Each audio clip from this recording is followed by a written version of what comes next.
Hi, it is great to be here. Welcome. I'm Jonathan Becker from Bard College, and I want to welcome you to the panel on Defense of Youth Voting Rights and the Fight for American Democracy on College Campuses. The webinar is brought to you by AltLiberalArts, which is a global educational initiative concerned with freedom to learn, civic engagement, and advancement of the liberal arts. It's done in collaboration with Bard College and the Global Higher Education Alliance for the 21st Century. It offers free global online lectures and courses for which you can register at altliberalarts.org. These lectures are possible with the support of the Open Society Foundations and the Global Higher Education Alliance for the 21st Century. I want to point everyone to the fact that we will take questions throughout the conversation. You can use the Q&A function for that whenever you have a question. And most importantly, our moderator today is Sierra Ford. Sierra is a senior at Bard College, the head of election at bard.edu, and she interned at the Carter Center this past summer, focusing on election issues. And she'll be asking the panelists, Yael Bromberg, who is a constitutional lawyer and one of the leading litigators on the 26th Amendment, as well as a professor at American University, the George Washington College of Law, and Erin Cannan, who is the vice president for civic engagement at Bard College and has done a tremendous amount of work on youth voting. So my job, other than being a panelist, is over and is to hand this to Sierra, and we'll go from there. Thank you so much for joining us today. I just want to say one last thing. All of this is formed from this book, which you can't read because it's backwards, which is called Youth Voting Rights, Civil Rights, the 26th Amendment, and the Fight for American Democracy on College Campuses. And we'll be talking about that throughout the day. So thank you, and off to Sierra. Hey y'all, and thank you, Dr. Becker, for introducing me. Again, my name is Sierra Ford, and I just am so grateful to have the opportunity to moderate this panel. I don't want to belabor this, so without further ado, I'll ask the first question. As Professor Becker mentioned, this is about youth voting rights in colleges and universities. So I want to ground us in our understanding of the 26th Amendment, which gave way for young people to be able to participate in elections. So my first question is actually to Miss Yael Bromberg. My question is, what were the hopes of the 26th Amendment? How did efforts of the 26th Amendment intersect with the civil rights movement? And what have been some impediments in realizing this promise? Good afternoon, everyone. Thank you, Sarah, Jonathan, and AltLiberalArts, and all our sponsors, and welcome to our participants. I see some familiar names joining us. The 26th Amendment lowered the voting age to 18 from 21 in 1971. And importantly, it provided that the right to vote shall not be denied or abridged on account of age. And so that language on account of age is parallel to the 15th Amendment, 14th Amendment, and 19th Amendment provisions that essentially establishes that not only did the 26th Amendment lower the voting age, but it also protects access to the ballot from discrimination based on age. It came at the end of the second Reconstruction, the civil rights movement in particular, when young people were working multi-generationally all together across issues and platforms. And at the end of that second Reconstruction, they turned to their own enfranchisement in 1971. Sarah, did I answer all your questions on that? Yes, you did. Thank you. Okay. Yep, thank you for grounding us in the 26th Amendment and our understanding of it. Um, so I think I want to transition because in the book you guys outline different cases where the 26th Amendment struggles to materialize, where it's been a fight. So my next question goes to Professor Becker, but it's open to everybody. What do the specific cases outlined in you all's book reveal about youth voting rights and democracy, specifically in higher ed, and then maybe in general as well? Wow, that's the conclusion of the books. There's a lot there. So I'm gonna just start out by just contextualizing this. The book on youth voting rights emerged from a course that was jointly taught at four institutions, at Bard College, at Tuskegee University, at Prairie View A&M University, and at North Carolina A&T State University. And it's built around case studies from each of the institutions, written by a faculty member from each of the institutions, and framed by Yael, who's an expert in the 26th Amendment voting rights, and then bookended by Erin, who gives very practical advice on how academic institutions and students can engage in voting. So the course was on this, and then the book is centered on each of the case studies, and these institutions are important. Tuskegee University has a precedential case, Gamillion versus Lightfoot, which emerged from author Charles Gamillion, who faculty member and administrator Charles Gamillion, who sued over a racial gerrymander in Tuskegee and won a successful Supreme Court decision. Prairie View A&M had Sim versus the United States, which is a case in which students sued the local tax assessor who was responsible for voter registration over their right to register and vote in Waller County, Texas. And that is the only Supreme Court case on the 26th Amendment. North Carolina A&T State University was involved in a racial gerrymander, and Yael will talk a little bit more about that. And Bard College had four instances of litigation, 3 state and 1 federal, over both the right to vote and the right of students, the right to have a polling place on campus. So underlying this all were 4 institutions which have been actively involved in the fight to vote. And what I would say is we try to divide it up. We could go into the more detail later, but into what role did students play? And in some cases, students took leadership, like at Prairie View A&M, like the fight for vote is a central part of student government, right? And at Tuskegee, it was a faculty member, Charles Gamillion, who also was the president of the Tuskegee Civic Association, who led the fight, although others were involved. And at Bard, you had a combination where students initiated things, but the institution really stepped up in significant ways. So not only Erin, who will speak later, but Bard President Leon Botstein was a litigant in a lawsuit fighting for a polling place on campus. So this is really about, ultimately, the book is about agency. It's not just about voting. It's about, can people make a difference when there is an authoritarian assault going on? And the answer is they can be successful. So that is the framework, and we're happy to go into more detail, but I'm sure Yael or Erin may have more to add.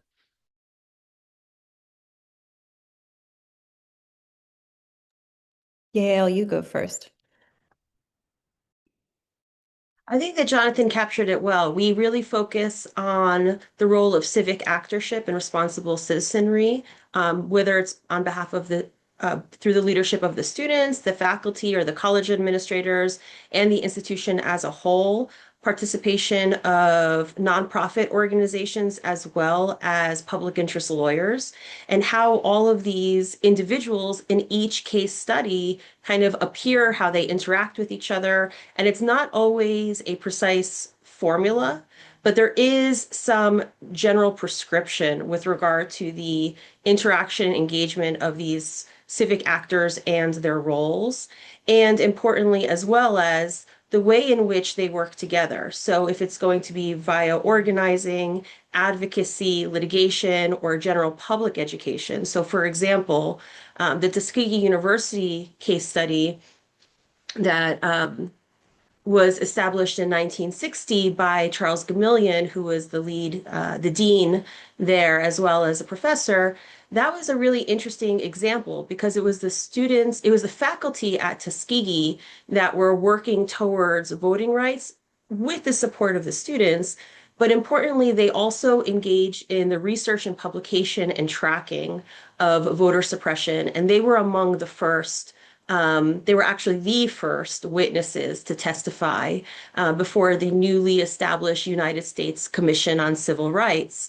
And their recommendations and being able to quantify and tell the research story of voter suppression on the Tuskegee campus went to establish key precepts that found their way into the Voting Rights Act and the Civil Rights Act. So there's an example of the faculty members coming forward. As Jonathan said, at Prairie View A&M more recently and historically, it's been the students coming forward, and there the dynamics are different, right? You have an HBCU in Texas, and there you have issues not only of age-based discrimination, but overlaying race-based discrimination. And importantly, Prairie View A&M also has a relationship with the state in terms of it's dependent on the state for funds, right? So the way in which the case studies appear tell the story of the different interests of the institutions and their relationship to power, and how the civic actors within and among them work to shift power and expand the right to vote. Thanks, Yael. The only thing that I would add, just from the perspective of a sort of practical lessons for today, is thinking about the enabling environment that each of these institutions were in at the time, and what can we learn from the steps that they took, the different approaches that they took. So an enabling environment refers to the conditions within which civil society operates. And so that is an ever evolving kind of environment where institutions are situated. So institutions are themselves civic actors. And one of the quotes that I have in my chapter is from Nancy Thomas, who is the executive director for the Institute for Democracy and Higher Education.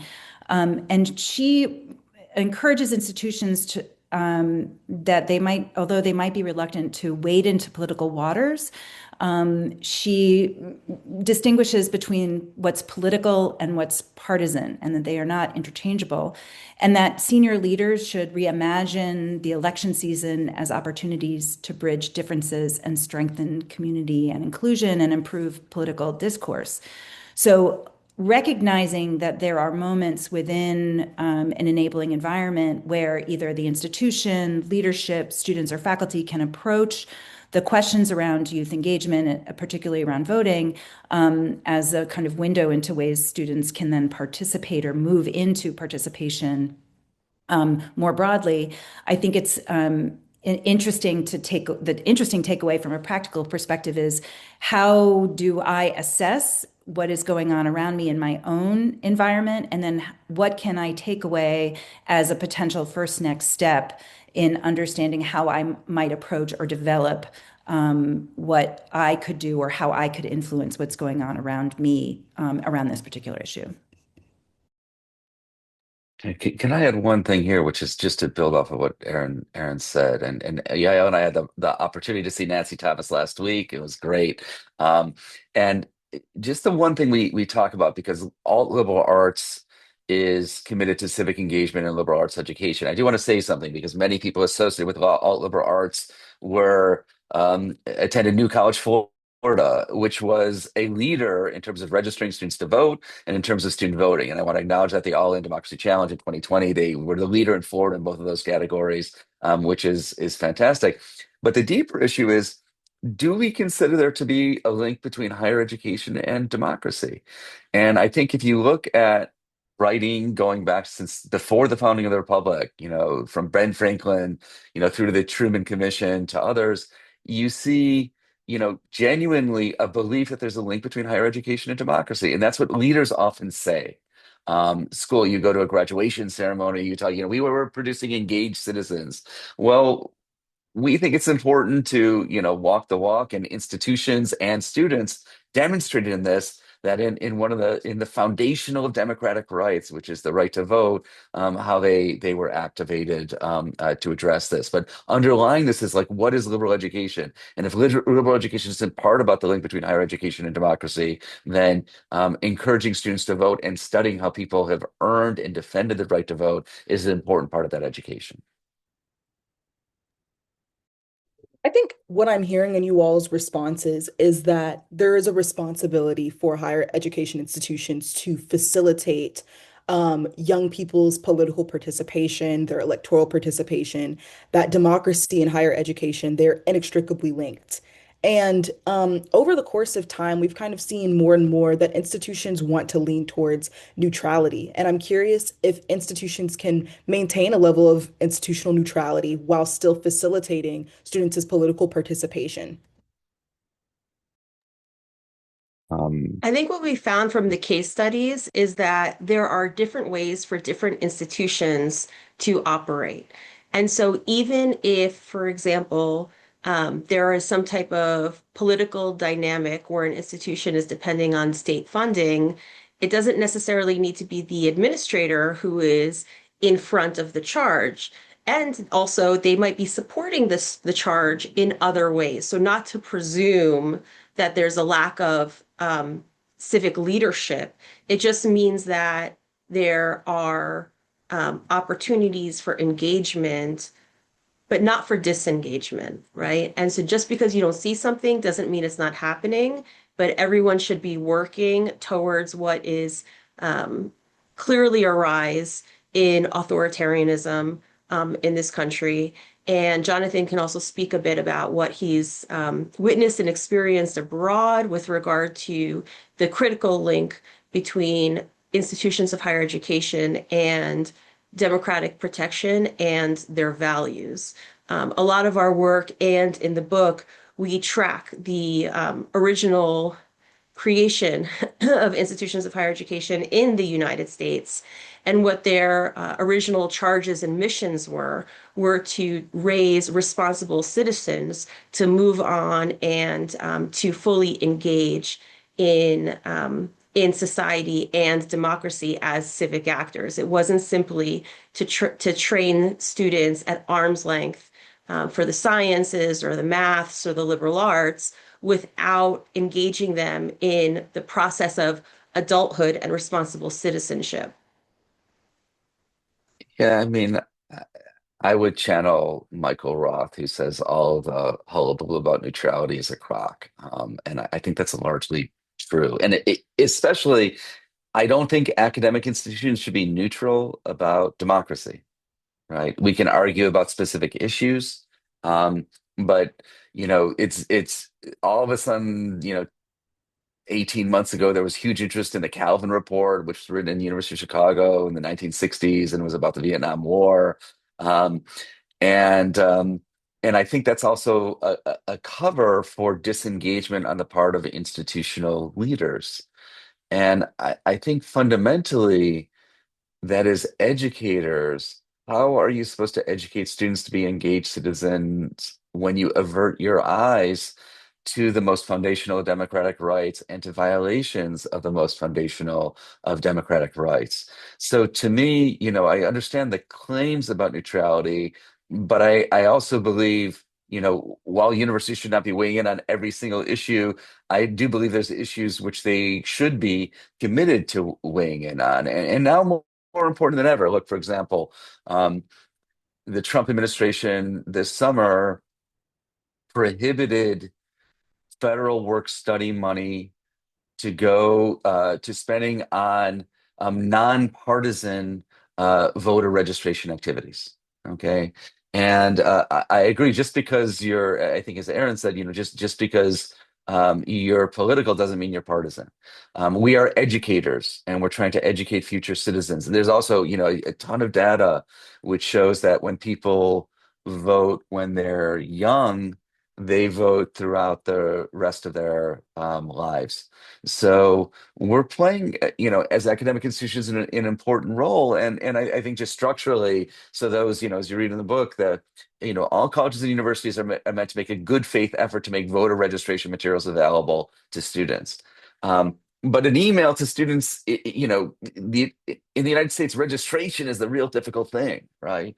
And it's so difficult to register. So if you just send an email, the likelihood of success isn't always huge. You might get the address wrong. You might fill it out wrong. I mean, Sierra, you could speak to this as a student. How many wrong, voter registration forms do you get each time? So making that active choice of saying, voting It's part of democracy, and we are not neutral on democracy. We're not saying who should win an election, but we should encourage civic participation. I think is appropriate for universities, and I think dunking that is not neutral. It's an abdication of responsibility on the part of university leaders.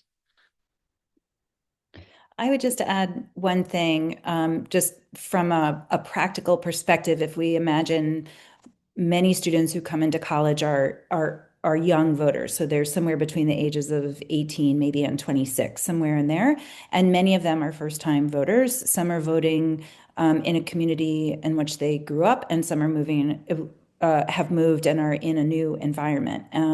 So between the 2022 midterm elections and the 2024 elections, there were over 8 million people who turned 18. So what we want to understand is, how do young people, just taking it out of the realm of partisan, how do young people learn how to about the processes of voting and engagement? What we know about the way the mobilization efforts from community organizing and campaigns, they reach out primarily to likely voters. So those are people who've already voted, and this really reinforces inequity in access. So if I've never voted before, I'm less likely to be contacted to help me figure out what to do, or who's on the ballot, or what does it all mean. So really, just from an educator's point of view, I don't care who you vote for, but like the fact that you should know how to do this process is really important. And then I would say understanding the local environment. Most elections are not big federal elections. Most elections are local. So helping people understand what happens on an annual basis, and what are the various enfranchisement laws that are being proposed and disenfranchisement laws that are being proposed in the local ecosystem that may impact voters. Those are not political things. Those are educational things. And I would say finally that if we're supporting people's transition from high school to college, whether there's been a gap in that education or not, really unpacking what it means to be in community, and adding the civics component to what it means to be in community, in addition to the other things that go into community. What are our responsibilities about being in community? Where else to have that conversation than in a college? So I would say, and then I think, Sierra, at some point you may want to talk a little bit about what Election at Bar does, and how it is not partisan, that it is about the process of engagement.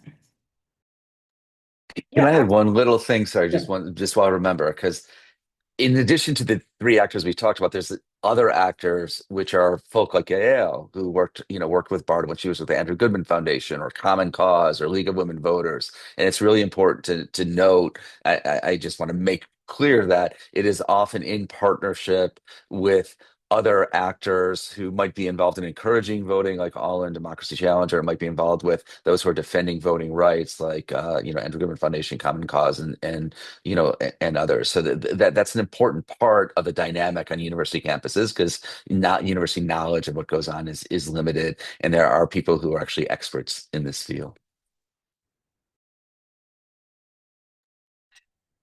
Miss Yael, did you want to speak to that? The partnership between institutions and these civic actors like Andrew Goodman and Common Cause. Yeah, I think it's critical, because the institutions of higher education are focused on what they need to be focused on. Several of them have civic engagement centers like BARD, and there's many across the country. Not every institution has that, of course. And so there's a need to work in partnership, right? And some of those groups are the Andrew Goodman Foundation, Common Cause, as mentioned, the NAACP, and its Legal Defense and Education Fund, the League of Women Voters. There's a string of extraordinary organizations that really focus on this. Then you have the All In Challenge, you have Students Learn, Student Vote, and they all focus specifically in the student organization ecosystem.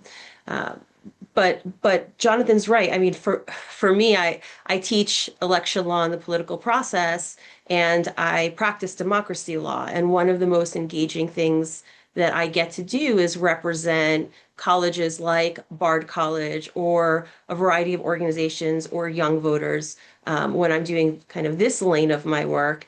And it's a question about, I think it's really important for public interest and voting rights attorneys to do the work in a conscientious way that really focuses on youth empowerment, right? Like one of the more fulfilling things that I got to do when I came on board to support the BART students when I was working, I believe at the time I was working as chief counsel for voting rights with the Andrew Goodman Foundation, was to meet with the students every 2 weeks, right? Because they were banging their head against the wall and they were trying to get an on-campus polling location.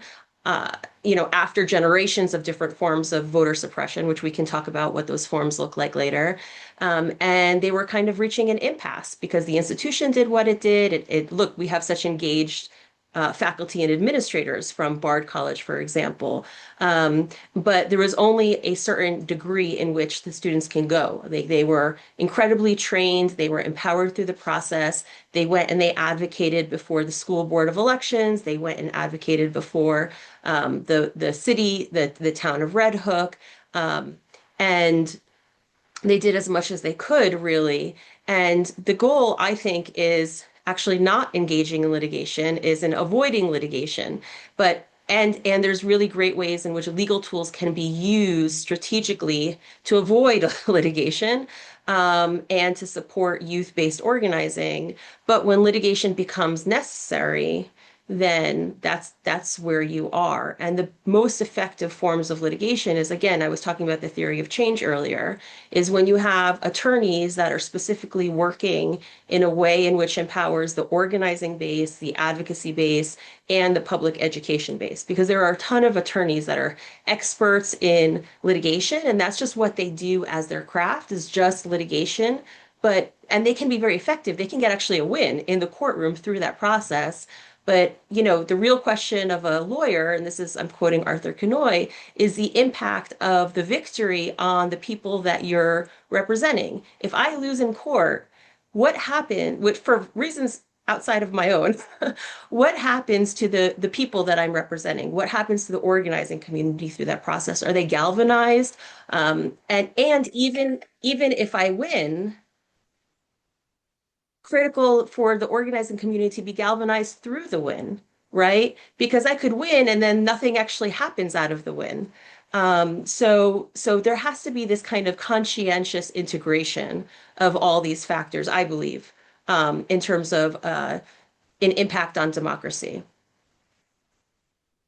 Thank you for that. And I think it's interesting that you said that litigation is not necessarily the goal, that it's to kind of get to that point of enfranchising students without having to take on that process. And so I want to ask a Bard specific question about that because in the book, the cases, each of them kind of outline litigation and litigious processes, but Bard is different in that it's not a historically Black college. It's a predominantly white institution.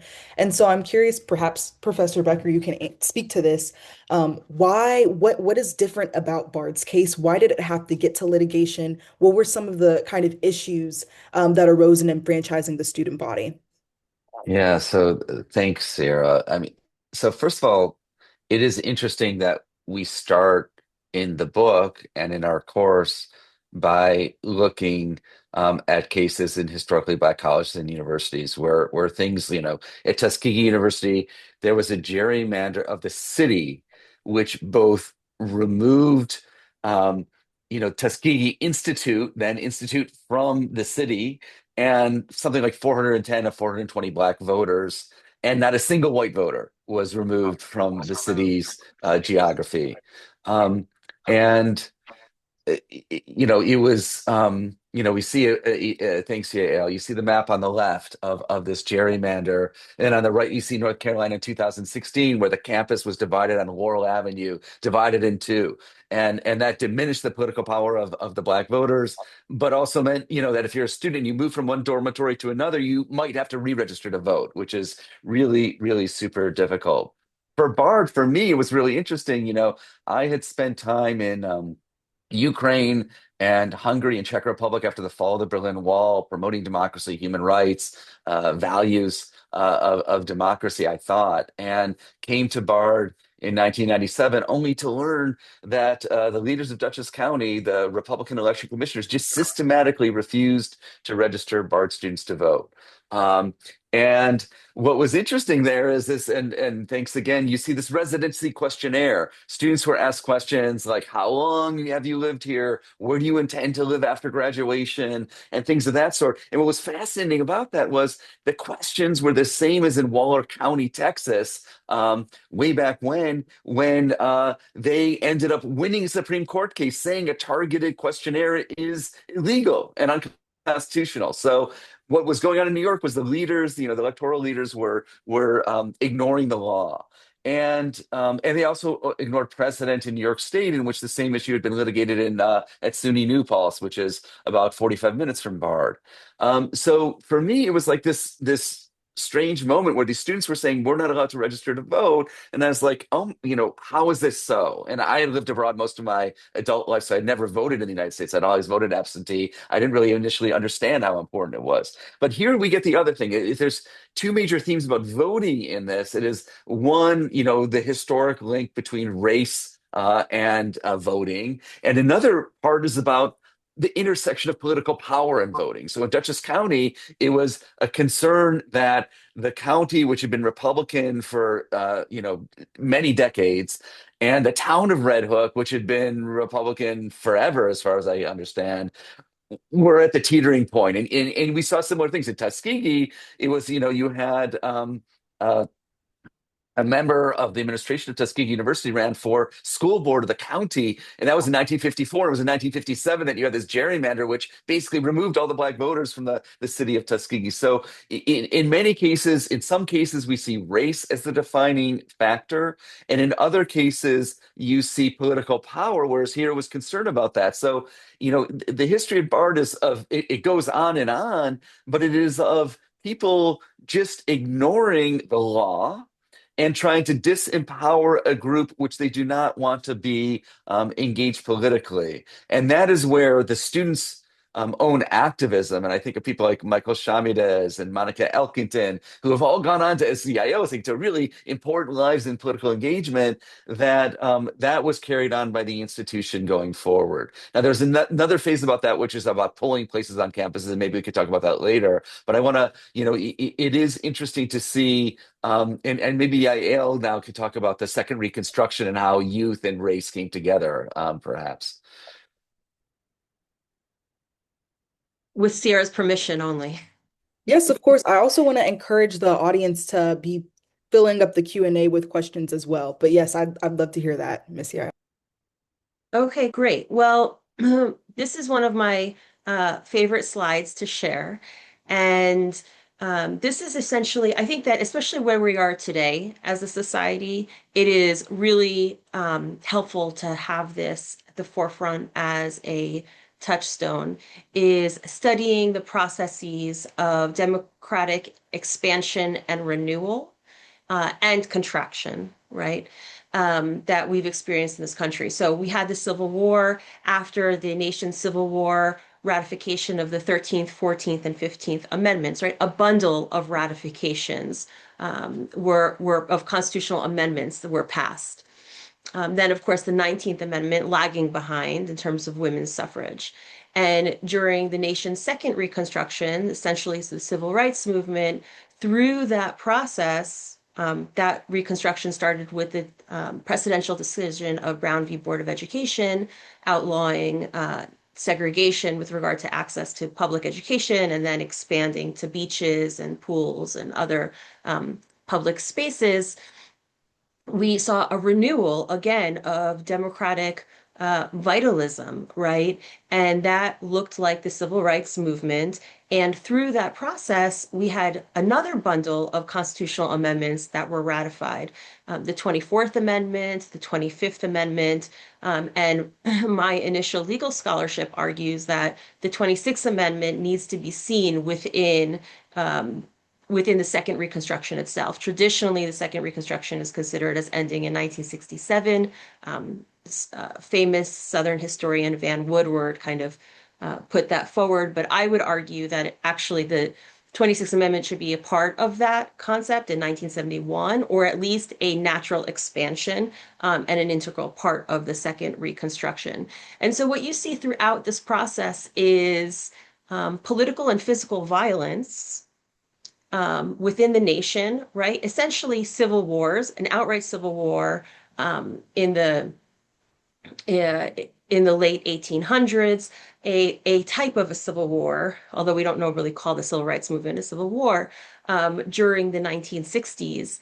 And Jonathan and I have this constant back and forth. Are we in the midst of a third Reconstruction today? Some scholars say yes, some scholars say no, because a Reconstruction presumes that we are in a moment of expansionism. I think that there's some room for scholarly debate on that. If Van Woodward puts the second Reconstruction in 1954, then that includes, the church bombing in Birmingham, for example, right? It includes the political and physical violence of the civil rights movement, although we like to think of it in more expansionist terms, of course. Just to bring this into, to the fore of where we are now. I believe it was yesterday, a subpoena was issued of Fulton County, Georgia, to look at their voter rolls and voting records, right? In Minneapolis, of course, we have a siege of political and physical violence, obvious violations of the rule of law, militarization of the police, of ICE in particular. We are in a unique scenario now in terms of the crisis of federalism and state rights, almost an inverse, actually, of what we had during the second Reconstruction. At least then we were able, the president was able to send federal guards, right? And they were able to send federal examiners to observe and force a voter registration, which is actually how the Tuskegee faculty got registered to vote. That's why they put that as a recommendation in the 1965 Voting Rights Act. And so we have to look at where we are today realistically and without diluting the real threat of authoritarianism that we're facing and the pressure that our institutions of higher education are facing. And use this as an opportunity to think, regardless of whether or not we currently are in a third Reconstruction, what would that look like, right? What would a third Reconstruction look like? It would be passing the Youth Voting Rights Act would be an example of that, right? Just like we had the 1965 Voting Rights Act ratified. It would be passing various proposals of the 28th Amendment for Equal Rights Act. Finally, there's a proposal for the 28th Amendment to overturn Citizens United and restore campaign finance reform. I think that we have to look really expansionist on this. People need a reason to fight, and they need a reason to believe in the way in which we have the opportunity to build a democratic republic. And if we don't, we will obviously slide back. But what I find interesting from our purpose is, again, what the experiences have been, and we recount this in the book, going through the case studies and analyzing them in terms of violations of the 26th Amendment, how these sites of legal precedent, the college universities, contributed to evolution of the right to vote, and how the various forms of voter suppression, race, age, and or both, were ultimately overcome or continue to be in struggle. For example, in Prairie View, although they won this precedential litigation in 1979, that didn't mean that that was the end of voter suppression. They continue to have to litigate for equal opportunity for on-campus polling sites, just as one example. And so we continue to see this kind of expansion retraction. Just 2 weeks ago, there was a rollback in the availability of early voting on-campus polling locations in North Carolina, which had been standard practice, right? And a new lawsuit was just filed yesterday around that. In Florida, there was an outright ban on the availability of on-campus sites during the early voting period. And a litigation was brought by the League of Women Voters and the Andrew Goodman Foundation to overturn the ban on 26th Amendment grounds successfully. And studying the impact of that, we had a report written, commissioned to study the impact of that particular win. And in just 3 months after the judge blocked the ban, 12 campuses brought, I'm saying this specifically because I know there are a lot of folks that are tuning in from Florida. So 12 campuses brought on-campus polling locations during the early voting period in just 3 months, right? And quantifying the impact, 60,000 students availed themselves of that mechanism in 2018. And you could only imagine what that would look like if the early on-campus polling locations were brought to college campuses across the state of Florida and the impact that that would have on that election. So you had 60,000 students availing themselves across 12 campuses, right? And just to kind of give a comparison of that impact, the senatorial race that election, which led to the election of Republican Rick Scott, was decided by only 10,000 votes. And the gubernatorial race, which allowed for the election of Republican Ron DeSantis, was decided by half that, by 32,000 votes. So if you could expand the availability, let's say you doubled the number, you said 24 campuses instead of 12, you have a demonstrable impact in terms of the election margins. And we see this example time and time again. And I think that I've been working to, in terms of academic research, litigation, and various forms of advocacy and partnership, we need to normalize the availability of on-campus polling locations across the country. There is no reason that this is not standard practice. You have a concentrated base of voters that are living, studying, sleeping, eating in one concentrated area. This should be the norm. And of course, after Shelby, we can't have this conversation without Shelby, the evisceration of the preclearance protections of the Voting Rights Act, we're seeing increased shutdowns and changes to access to polling locations. That's usually studied and discussed within the bounds of its racial impact for good reason. But these are also affecting the students as well. Well, I think you had actually answered my next question, which is like kind of what are the contemporary challenges of youth voting rights? And you mentioned all of these different cases, and how it really boils down to a few numbers. And so young voters can make a tangible difference in the outcome of these different elections. And I'll return, of course, if there are other contemporary challenges that you want to raise as well. But I want to transition to Miss Erin, and I see a couple of questions in the Q&A as well that I'll ask, but feel free to add more. We obviously we have these issues where youth voting rights continue to kind of be under attack. I'm curious, what are the tangible things that institutions can do to facilitate youth electoral participation? We talked at the beginning, the partnership with these different civic organizations, creating the space for a political discourse, but what are the other things that institutions can and should be doing? Thanks, Sierra. And I would say I'm going to make you help respond to this question because this is the work that you do. And I think we should hear, if we're talking about youth voters, I think we should be talking to youth voters. I think, I'll turn the question back to you, but from a very practical perspective, going back to what I said earlier, I think it's really important to understand, do an assessment of where you are, what the ecosystem is and what the enabling environment is.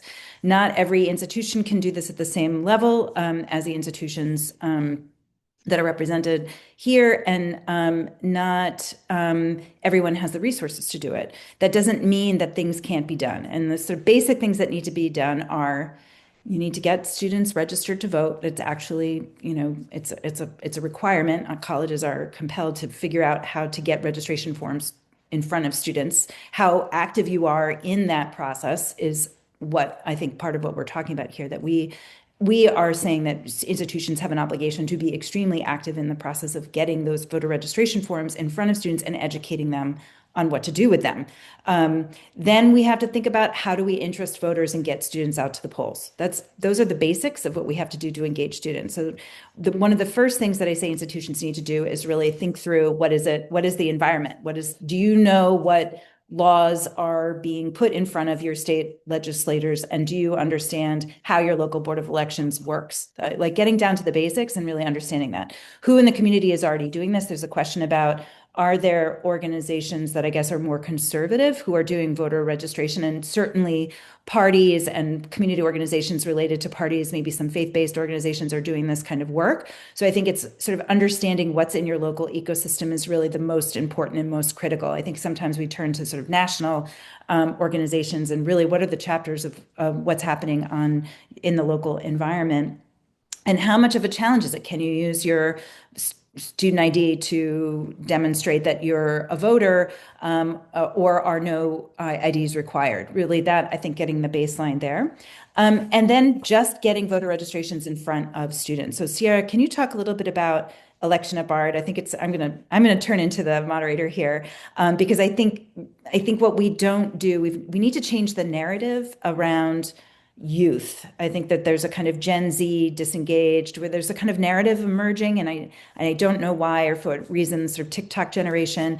And my experience is that students are extremely engaged. They want to be engaged, but they're very confused just about the process because we do not make the process of voter registration easy. So can you talk a little bit about it, starting maybe with orientation, like when we have students arriving on campus? Can you walk through what your voter registration engagement process looks like? Yes. And thank you for that. For context, Election at Bard is Bard College's student voting initiative, and I've been involved in some capacity for my entire tenure here, actually at Bard, and I started leading my sophomore year, and now I'm a senior. So, the orientation that Miss Erin kind of alluded to, that happens at the beginning of the year when we welcome the freshmen onto campus. We set ourselves up where they are forced to check in to get their keys for their dorm, and then they come over to our section and we ask them about their voter registration status. A lot of the times they're not registered to vote or they're looking to re-register to vote here on campus. And we walk them through the pros and cons of that. Some of them want to keep their registration status at their home state because maybe it's a swing state or they have just fidelity to their state.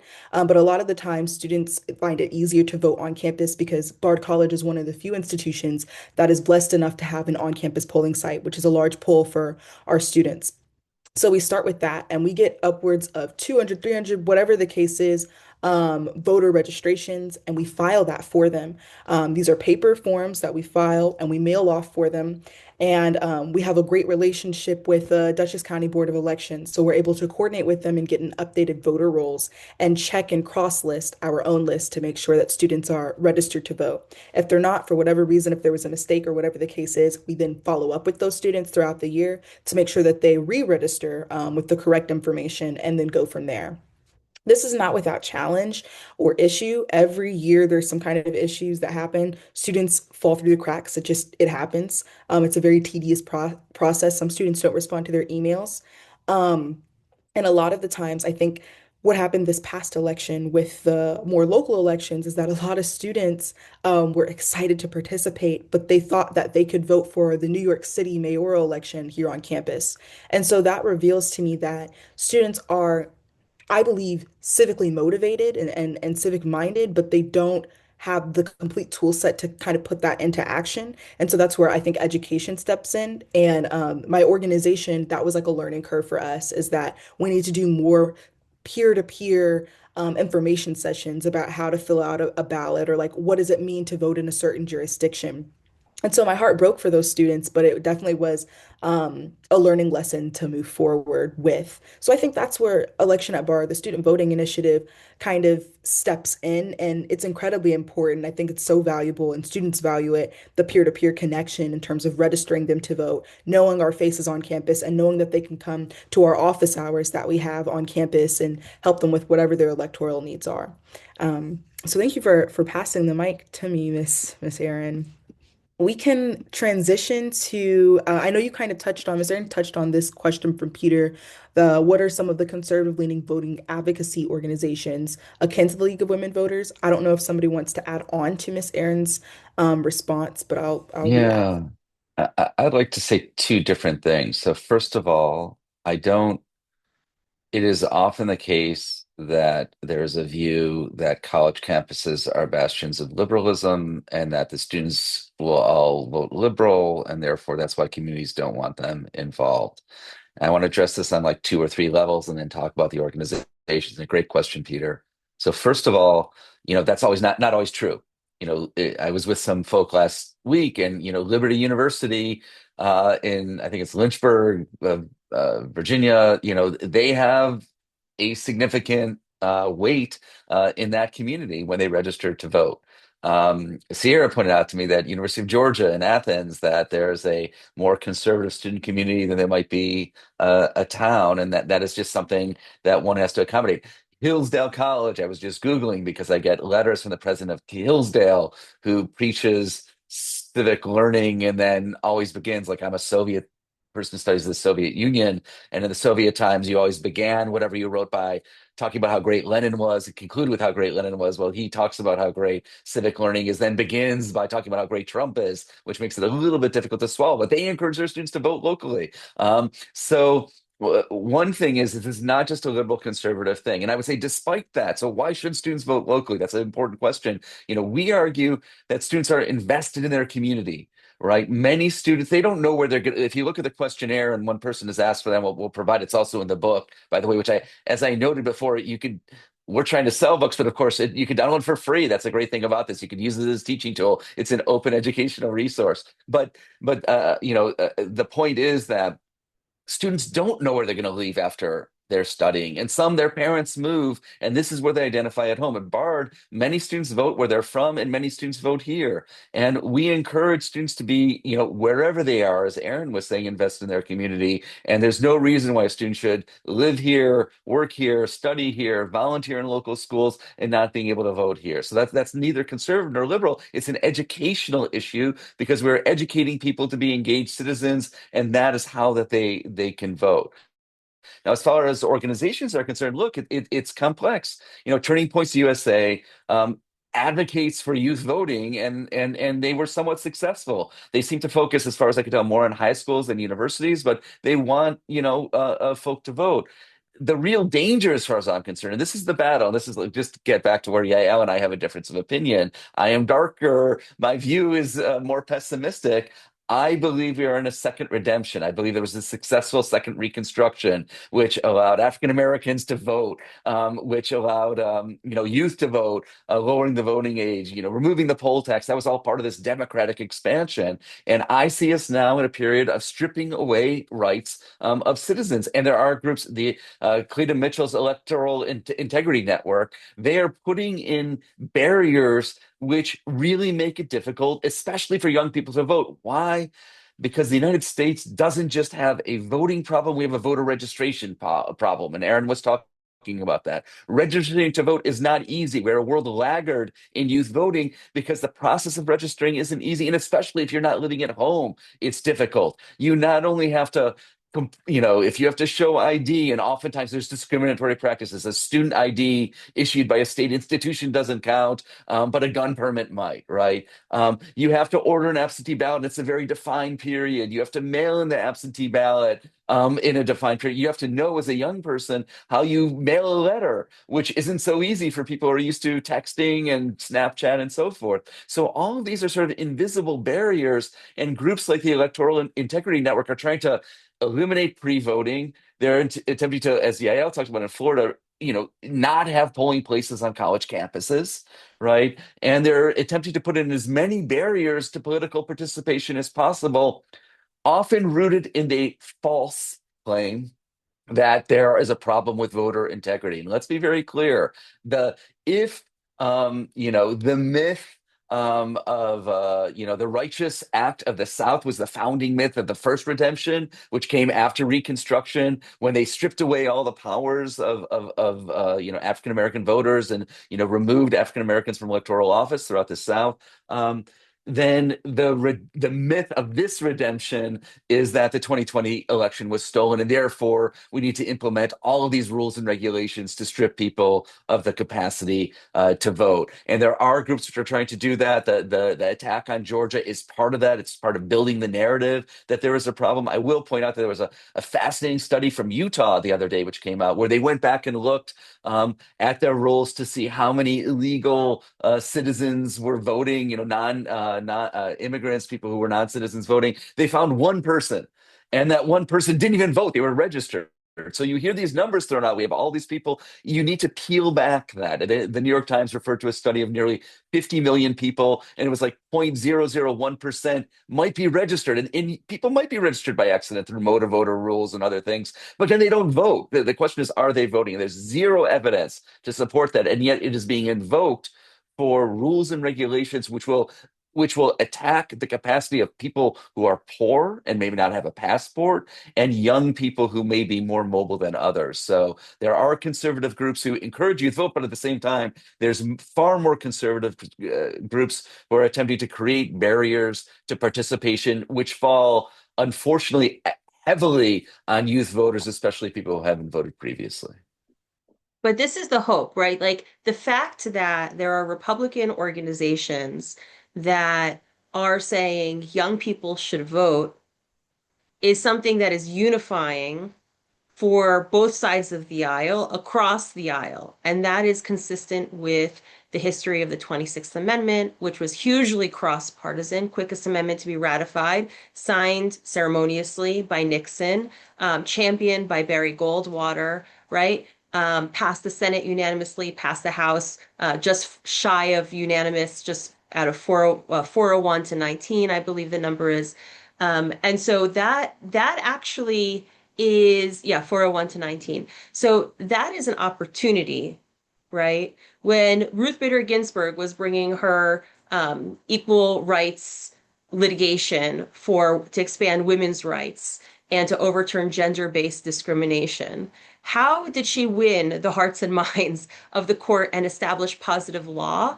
Was by representing men in gender discrimination claims, right? And so I think that there's a real opportunity here because of the uniqueness of youth voting. And it's really that unifying trait. When we're going back to the 26th Amendment, age as a protected constitutional classification with regard to access to the ballot, who ages? God willing, everyone, right? That is independent of partisanship.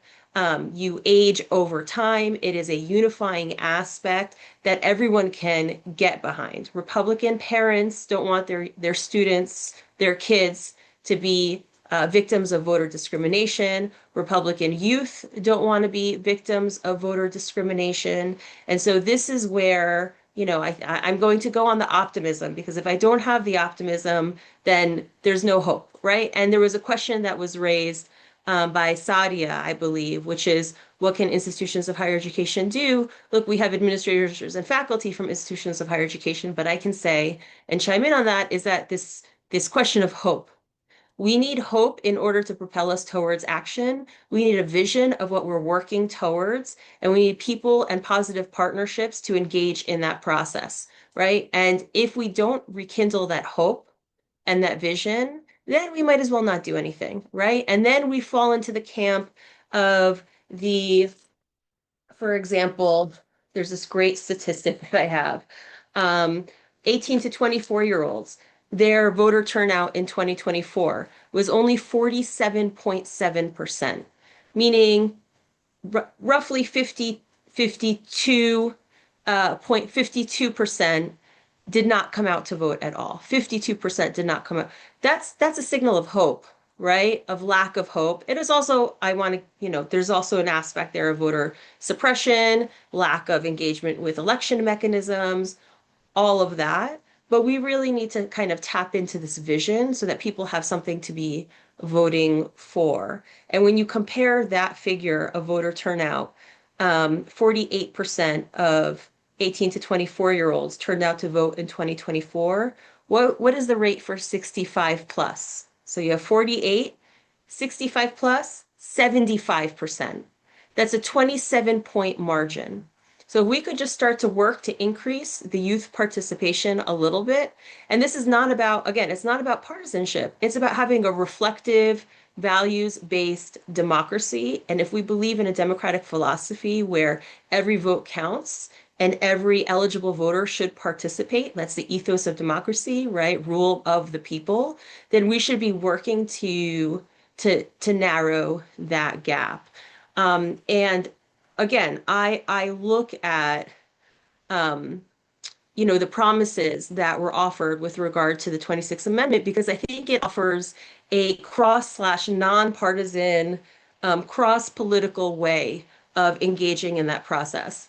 And 26th Amendment specifically says that forcing young people to undertake special burdens, this is the legislative history that accompanied its passage in the Congress and was a part of the package that was sent to the requisite 38 states for ratification.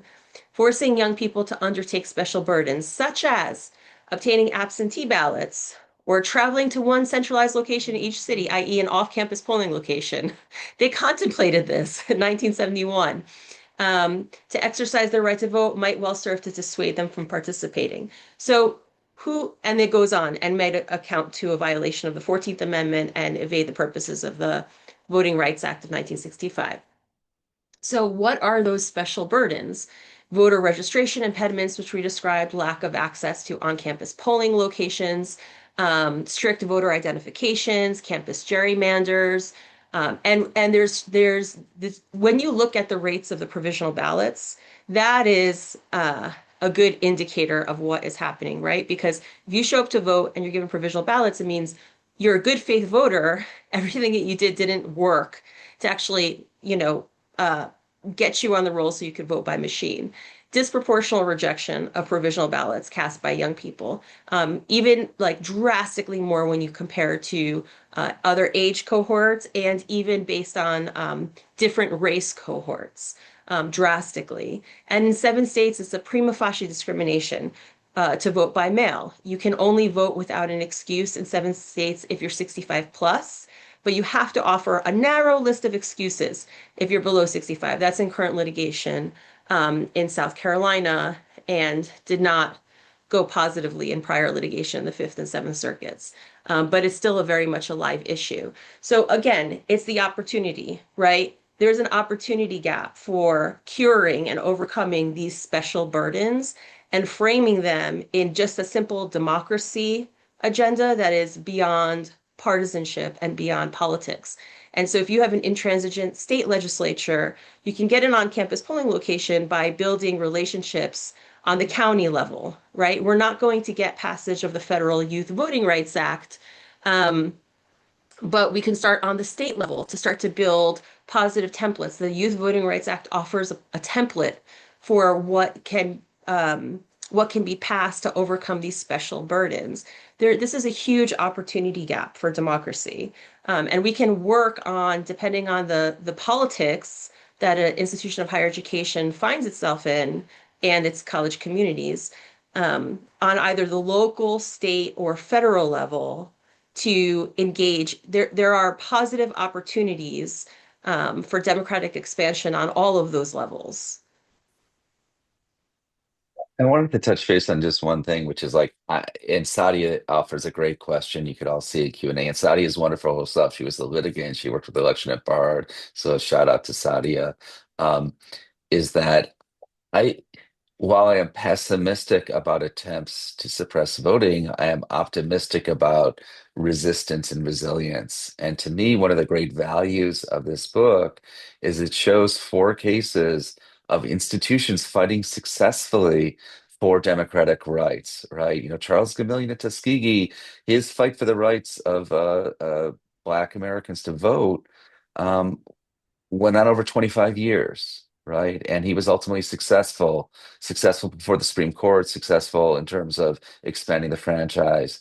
Prairie View A&M University, again, they fought and they fought, but they did win their Supreme Court case, and they have been continuing to fight it. And if you look at the way their student government mobilizes every year with marches to polls and getting people out, that is an example of success. And here at Bard, again, from students not being allowed to vote to the end result of Bard, which we haven't mentioned, is not only through litigation, which Saudi was part of, which Erin was a part of, and which Yael was a part of, where we were successful to, get a polling place on campus where 70% of the voters in the district lived.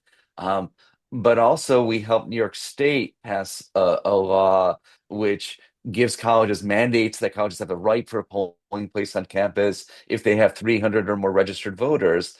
and moreover says that you cannot divide the geographic contiguous nature of the campus into multiple poll sites. So Vassar down the road was divided into 2 and then 3 different districts, which meant that if students moved from one dormitory to another, just like in North Carolina and just like at Prairie View at a different time, they would have to re-register or else they would be in the wrong district. So these were successful. And that's why in the conclusion, we say that the book is about agency. And it's especially about people like Sierra or Sadia who could realize, that they can make a difference both within their communities. And, I know Sierra is part of the Let New York Vote Coalition, which is pushing for the New York State Student Voter Empowerment Act. And that's a case of young people making this big difference. So I really, I am very pessimistic about attempts to suppress the vote, and I'm optimistic about the resistance of people to do this. And I'm very pleased to have been able to tell the stories in this, which show how young people and college communities have resisted these authoritarian attempts, which I consider to be critically important today. I'm just going to jump in here and add a couple of things. One of the things that we know is that the youth vote turnout, and the youth vote turnout isn't monolithic. So the younger the voter, the less likely they are to successfully cast a ballot. So that early voting, first-time voters are something that institutions and people should pay attention to, the 18 to 20-year-olds. Their voting rates are even more impacted by the things that we're talking about. And I would say probably Yael statistics are probably even worse for those younger people. We do know that youth voter turnout rates correlate to accessibility of registration in a given state. So how enabling your environment is, what the legislation looks like directly impacts youth voting. So we know that that is true. So I would say this resilience and hope and everything that we're talking about is like directly correlates to like where you live, like the expectation of what you can do and the impact that you can have. If you cast a ballot successfully, the more likely you are to cast another ballot in another election. So these sorts of things are like, how can we help not only just bridge people to the processes of voting in elections and educate them on that, but also even if they don't, I work at the polling site, Sierra runs like a whole big election day voter table. And even if a student doesn't successfully cast a ballot, which does sometimes happen because they just misunderstand the rules, helping them understand what went wrong and getting them immediately re-registered is critically important. So the process of what we do on the day of monitoring what happens on that day, I think is critically important. I'm not sure enough folks do that. I think a lot of voting registration is attached to the campaigns, like I said earlier. So they're really just more interested in, are we getting out the vote transactionally? And I would say the role colleges can play, and going back to this, like, we don't care who you vote for, we just want to make sure that you successfully cast a ballot. Is our obligation is to make sure that you understand how it works, that it worked for you, and that you understand what went wrong and how to fix it. I think that's an enabling environment. What youth say, what interferes with their capacity to be able to vote is they cite they didn't know how. They experienced a problem with their form. They ran out of time or they missed a deadline. These are all things it's all of us this has happened to. But somehow that narrative on a national level turns into they just don't care. So we make it hard, and then we blame them for the impact that it's having. I mean, it's kind of ironic, right? So I think part of the colleges, we do this, we don't blame people if they come in, and people come in with different access to being a good writer, or maybe they struggle with their writing. We don't blame them for that. We say, okay, you had different accesses to different kinds of education, and our job is to help get you to a particular point by the time you graduate. It's the same thing. Political engagement is similar to writing. Some people had a very, the environment you grew up in, your family is really the most impactful thing on your own political agency. So if you had a family that didn't really talk about politics, or you had different politics from your family, you're going to struggle in sort of knowing some of those things. So we just have to, we take the students that we get and we help them get to the point where we identify we think they need to be when they graduate. And this is the same process. So I think for colleges, it's a matter of understanding your own challenges. Even if you are in a politically tricky place where access to voting is considered a partisan situation, there are things that you can do to help students understand that process and to attach it to a narrative of hope, that we need to sort of change the story. And the only people I think that can do that really well are other students. So I think from our experience, we kind of have to get out of the way of the students and create the supportive structures and advice and the history and the infrastructure. But really, students speaking to other students is the most likely way they're going to go out to the polls. So I think that's where I'll end it, and that there's nobody more hopeful around this than Sierra. So if Sierra could talk to every voter, I think we'd have voting happening all over the place. And so I think those are the things that institutions need to do, and it's our job to help with that spark. We do that around all the disciplines, right? So this is just another part of that learning towards graduation, those learning outcomes that we want students to be able to walk away with, learning for life. And I think I'll just do a very quick add on that is there's an opportunity here for institutions of higher education to research these problems, right? As spaces of development pedagogy, educational methods, right? We should be applying those concepts to researching impediments to election administration within the university communities and working with students as peer-to-peer researchers. And so I call that applied research. Other people might have different forms of the nomenclature for it, or I might even call it something with regard to a clinical pedagogy, right? That how do you learn? You learn by doing, right? You have to learn in the textbook, some of the foundational, et cetera, guidelines, but then you really learn by being put into practice. And that in and of itself is its own pedagogy. And I've had the opportunity to work with various other institutions where it is happening in the classroom, where research design methods are being developed by the students to study their peers' electoral engagement on a range of areas. It could be for, translation access in the community. It could be for the rejection of the provisional ballots by the local county registrar. But that type of research pedagogy, I think, creates a really wonderful opportunity for engagement because, yes, we're talking about civic actorship, but what are institutions of higher education really good at? It's the research also, right? This is in an area of study and practice. So I find hope there as well because it gives an opportunity for the students to receive course credit, to work with the civic institutions on campus, but also independently within the classroom with faculty and learn a variety of different skills.